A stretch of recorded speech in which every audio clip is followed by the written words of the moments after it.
नमस्कार मित्रांनो, मी संतोष पवार।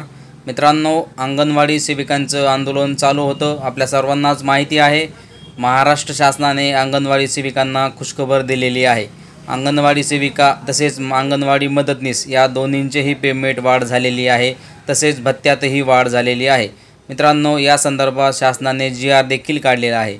आजच्या व्हिडिओच्या माध्यमातून आपण सविस्तर माहिती जाणून घेणार आहोत की GR मध्ये नेमकं काय म्हटलं आहे। त्यासाठी व्हिडिओ लक्षपूर्वक पहा।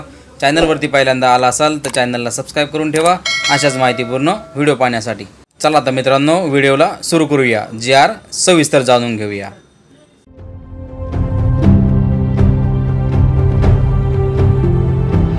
एकात्मिक बाल विकास सेवा योजनेअंतर्गत अंगणवाडी सेविका व अंगणवाडी मदतनीस यांचे मानधनामध्ये वाढ व त्यांना प्रोत्साहन भत्ता लागू करण्याबाबत महाराष्ट्र शासनाने GR काढलेला आहे।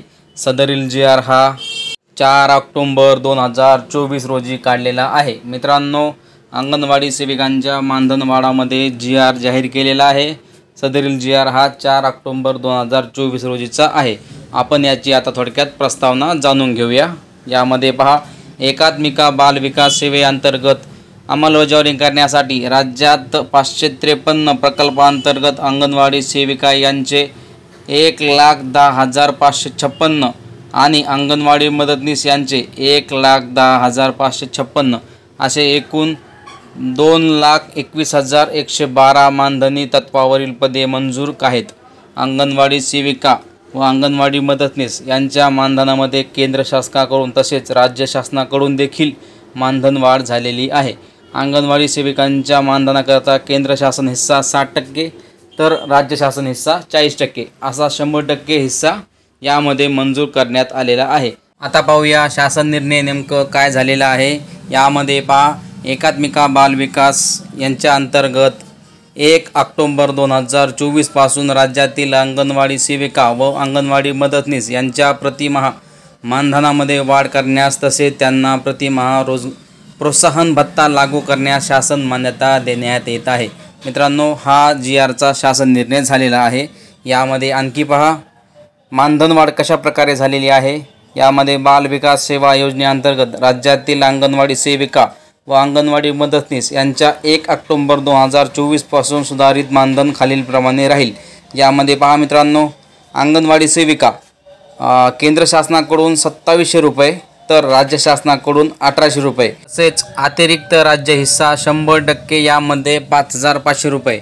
मित्रांनो, एकूण 10,000 प्लस। तसेच अंगणवाडी सेविकांच्या जे कामकाजाचा वेळ होता त्यामध्ये 2 तासाचा आणखी वाढ झालेली आहे। मित्रांनो, यामध्ये पहा, कामकाजामध्ये 2 तासाची वाढ करण्याबाबत अधिक राहून करण्यात येत आहे। त्यानुसार वाढीव कालावधीमध्ये गरोदर महिला व स्तनदा मातांना तसेच कमी वजनाच्या कुपोषित बालकांना सेवा आहार आरोग्य विषयी मार्गदर्शन द्यावे यासाठी 2 तास यामध्ये वाढवण्यात येत आहे। म्हणजे मित्रांनो, अंगणवाडी सेविकांना जे पहिले टाईम होता त्या टायमामध्ये आता 2 तास नवीन ॲड झालेले आहे। त्यांना 2 तास ड्युटी जास्त करावी लागणार आहे। मित्रांनो, आता पाहूया प्रोत्साहन भत्ता नेमकं कसा मिळणार आहे। यामध्ये पहा, एकात्मिक बाल विकास सेवा योजनेच्या प्रभावीपणे अंमलबजावणी होऊन कुपोषण प्रमाणे कमी करणे, पूर्ण शालेय शिक्षणाचा दर्जा सुधारणे इत्यादी बाबीचा गुणात्मक मूल्यवान करून पात्र ठरणाऱ्या अंगणवाडी सेविका यांना प्रतिमाह 1,600 ते 2,000 रुपयापर्यंत, तसेच अंगणवाडी मदतनीसांना प्रतिमाह 800 ते 1,000 रुपयापर्यंत भत्ता लागू करण्यात येणार आहे। म्हणजे मित्रांनो, अंगणवाडी सेविका आणि अंगणवाडी मदतनीस यांच्या कामावरती भत्ता डिपेंड राहणार आहे। याची मित्रांनो, अंगणवाडी सेविकांचं जर 80% काम जर व्यवस्थित असेल तर त्यांना 1,600 रुपये भत्ता मिळणार आहे। अंगणवाडी सेविकांचं 90% काम जर व्यवस्थित असेल तर 1,800 रुपये भत्ता मिळणार आहे आणि 100% काम जर तुमचं व्यवस्थित झालं तर तुम्हाला 2,000 रुपयापर्यंत भत्ता मिळणार आहे। तसेच अंगणवाडी मदतनीस यांना 80% 800 रुपये, 90% 900 रुपये तर 100% 1,000 रुपये। मग मित्रांनो, टक्के म्हणजे काय, तुमचं जे कामकाज आहे त्या कामकाजावरती तुमचं भत्ता डिपेंड राहणार आहे। त्यावरती इथे अनुक्रमांक दिलेले आहे।